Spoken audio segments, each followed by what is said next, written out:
So the very last episode of Game of Thrones is today, and honestly it's hard to believe we're actually at that point already. And it's disappointing it has to end on such a terribly divided fan base. I mean, I say divided, but don't imagine this is 50-50. There's a good amount of hate out there. But you can't change the season despite the valiant efforts of that petition that's floating around, with nearly 1 million signatures to remake Season 8. It's funny because that must be quite the blow to Benioff and Weiss, the showrunners of the entire series, hearing that there's a petition floating around to redo their work. But honestly, they couldn't have done too much work on this. There are a lot of plot holes. And we all know this is not going to do anything, but that's not the point, I think. It just sends a strong message of just how unhappy the fans are. Season 8 has felt like we're getting spoon-fed some really great moments, but the method of delivery is awful and lazy. And really, we could have had all these moments again, but in longer seasons, with actually set up characters. So Dany's fall from grace wouldn't have been so sudden if it were planned. Daenerys forgetting about a fleet of ships is just really silly when all she has ever to focus on is winning this war. She would never forget. And Arya nearly dying 4 to 5 unique times in episode 5 to only live at the end is not getting us scared for her every single time, it's just strengthening her plot armor. If you rewatch episode 5, you'll see that Arya dies multiple times, or at least should have died. But anyways, I'll have to save the ranting for the last episode tonight, or maybe I won't, who knows, it could be the one that turns everything around. You know, the ending of Game of Thrones, people are going to expect someone to sit on the chair. If no one does, or the wrong person does, yeah, there's going to be headlines. So this opens up with Sir Davos and Jon Snow walking through the ruins of the great onslaught Dany unleashed. Tyrion as well is having second thoughts. Maybe ratting out Varys wasn't such a good idea after all. Varys was completely correct about everything he predicted, but it's debatable if Jon would make a better king. The entire theme of this teaser is Dany and how far Dany has fallen into darkness. She's no longer the liberator but the conqueror. We see Arya riding off in the last episode, but that's not the end of her story. She's back and looking over the Red Keep.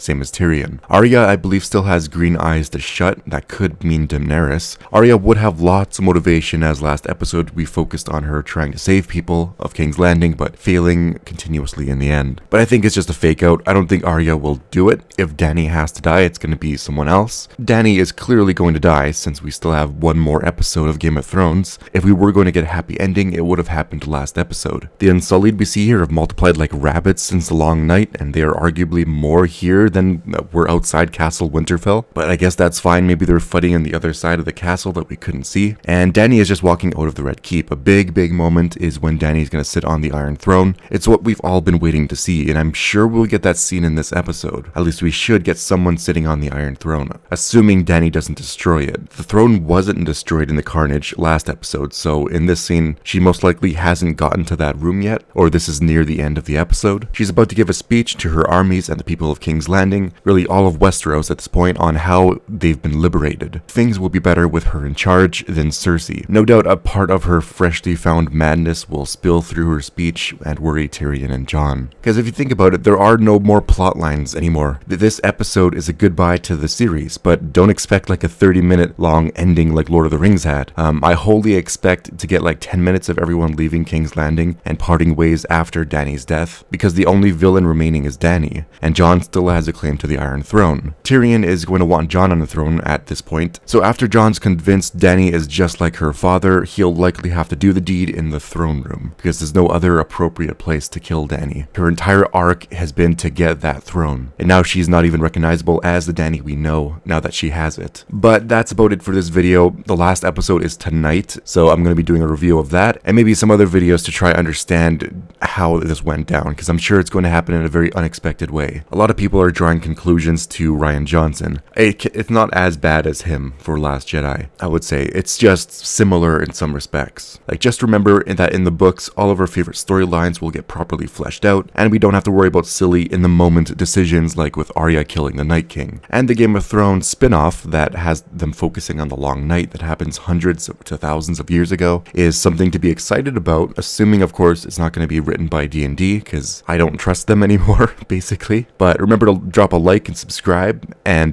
thanks for watching.